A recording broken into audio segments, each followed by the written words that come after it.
Hello, everyone. So, excuse me. I wanted to do a video on Elizabeth Warren because it seems now that she's probably going to become a front runner. I mean, she is kind of a front runner right now, but um, people are going to start thinking, she's really the front runner. I think at a certain point, I mean, like Buttigieg. It's look. Booty just makes me laugh. I can't help it. I'm sorry, but look, he's pulling at like nothing. Um, there's a lot of people out there who are just they like that Obama style approach where he's just like very measured when he talks. He's very yeah. It's like I get it. You're smart. I understand, but he he's not as far to the left. It's not even actually that he's not as far left as I would want him to be, but he's like has this kind of scolding attitude where it's just like he's like telling Bernie and Warren like it can't be done. Well, the thing is with like let's take Medicare for all because I'm gonna kind of cover this a lot in this video, but Buttigieg's Medicare for all is basically a public option. So if you go into that fight, if you go to try and get that passed and get that enacted, and you're going in with the public option, you're gonna get compromised down to something else.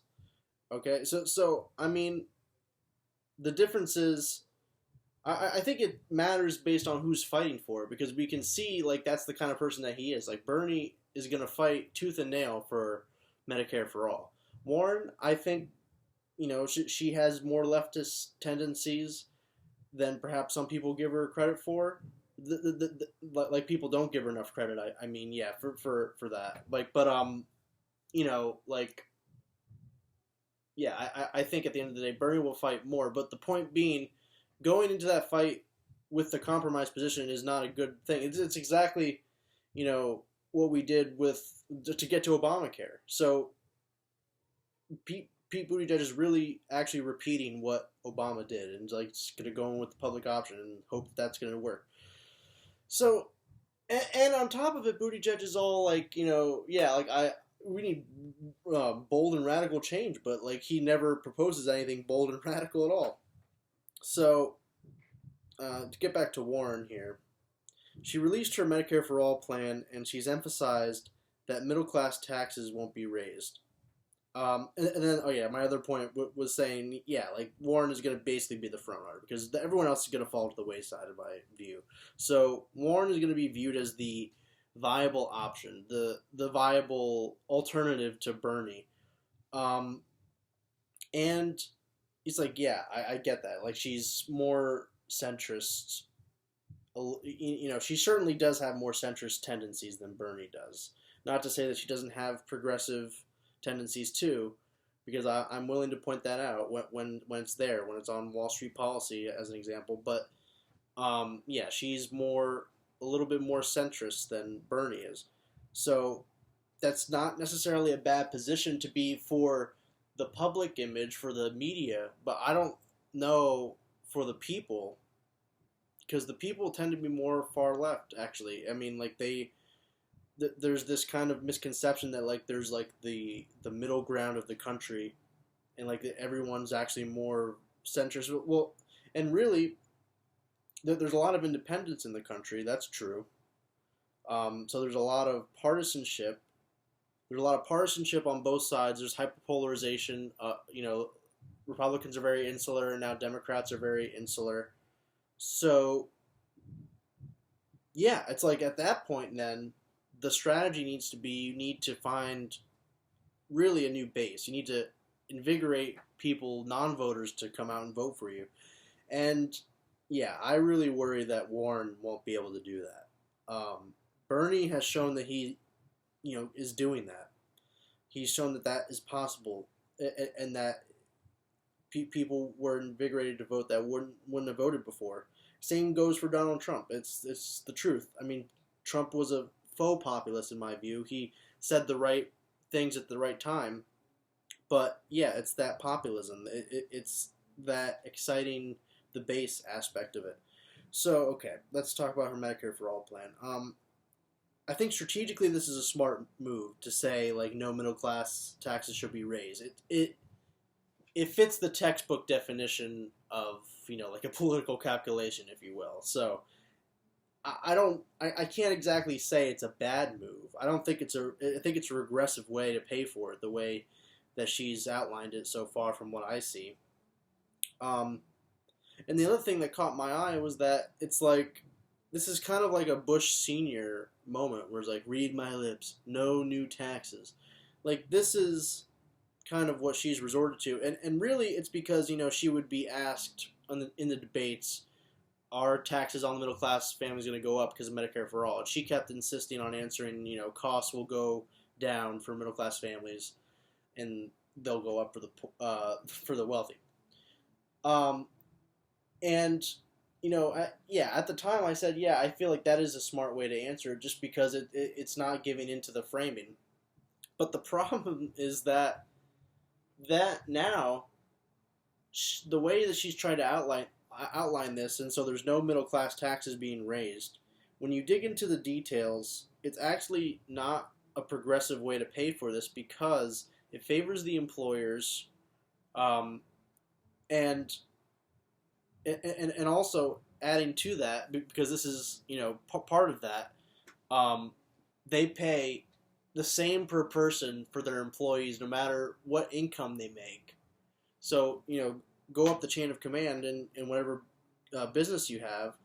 So they changed if this plan were to be enacted, if Warren were president, then it would be changed so that employers, if you have 50 employees, it has to be up to 50, because if you're under 50, you don't qualify somehow.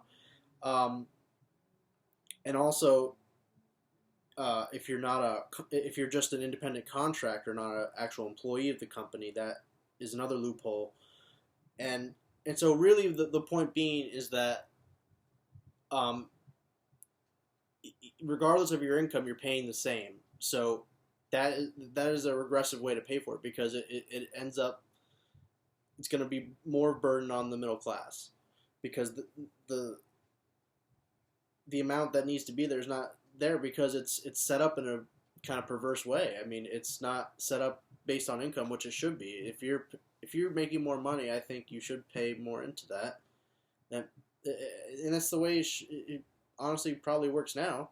But this way, it's based on not the percentage of your payroll tax, but the number of employees. So that's how, it's like a very wonky way to get out of saying she's not raising taxes, when really, yeah, it is kind of a tax increase for the very poor, because if it's a flat rate for everyone, and there's no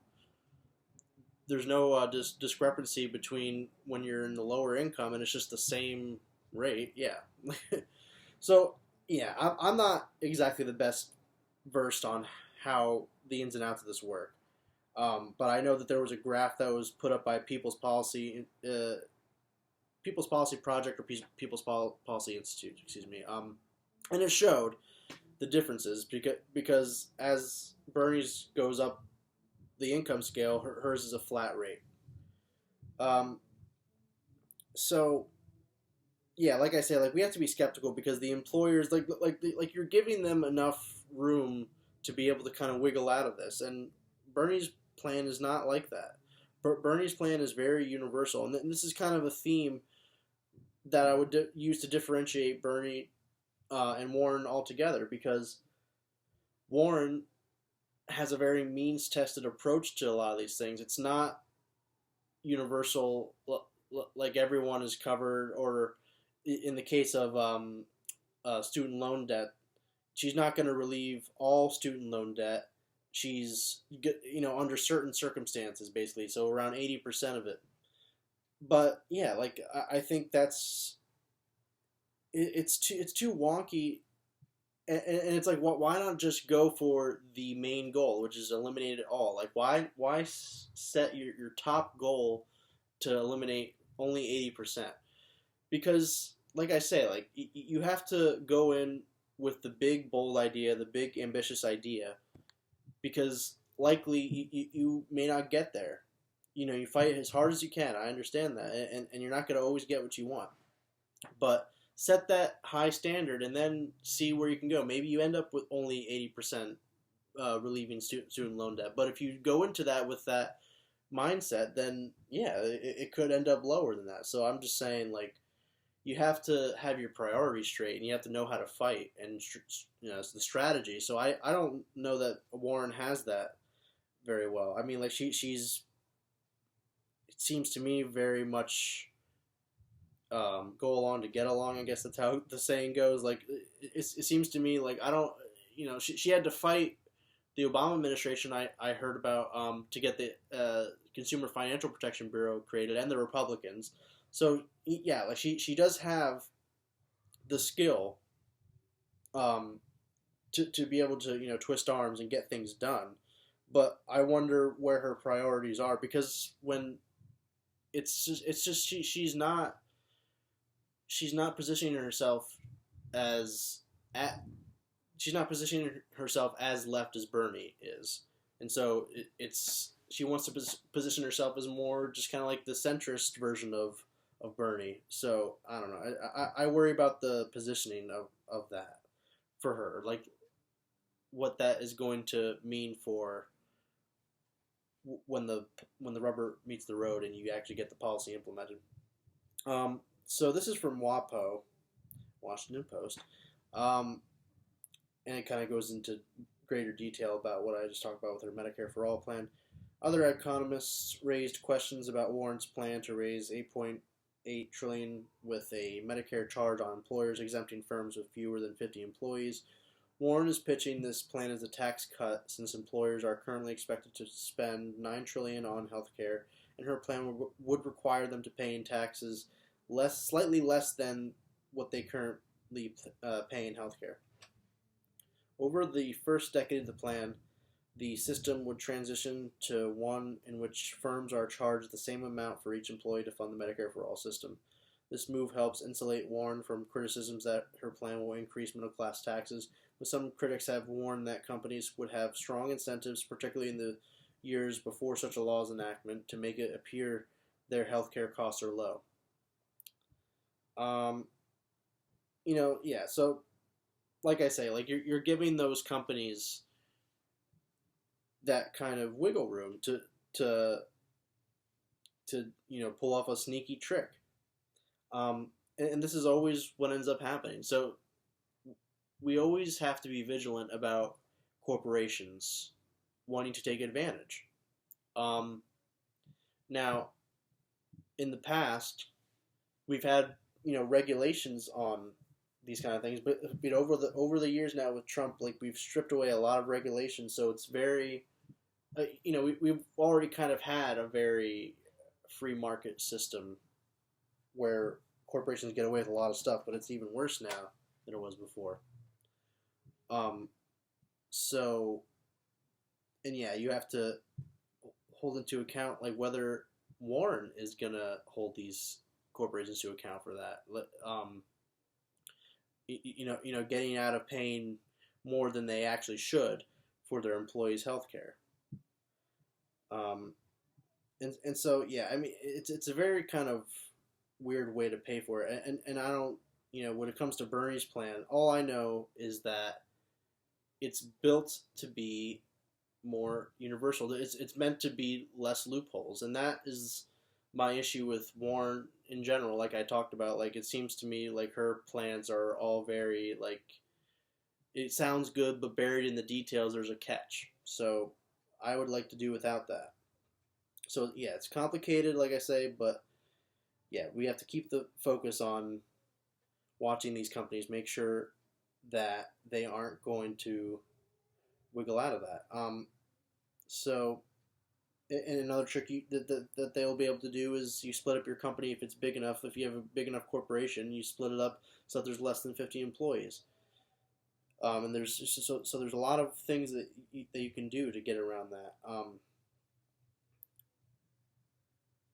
And it should be a progressive system where, like I say, like you go higher up the income, that's you're paying more into it. Like the owners of the company or people that are higher up in the company should be paying more into it. Yeah. Um, so then you just go down the list of Bernie and Warren's differences. Warren voted for Trump's military budget, both of them.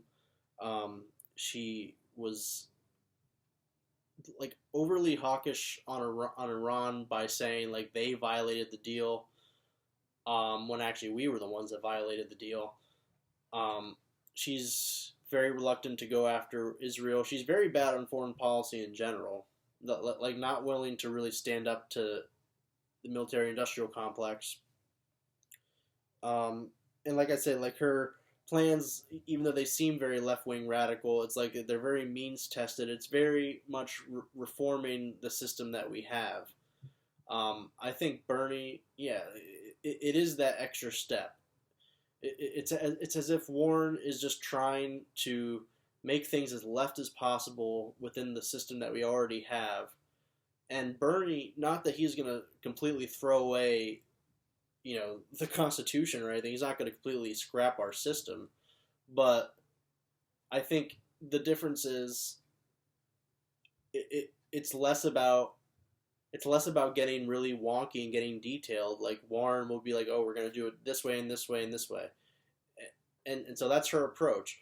But I think Bernie, what he does is that it's very much just a simple kind of drawing a line in the sand. Like this is a moral issue. Healthcare should be off the table. Education should be off the table. And so I like that because, it's kind of like a by any means necessary approach. People have said, like, Warren's tying herself to all these different plans that she has. It is a little bit limiting.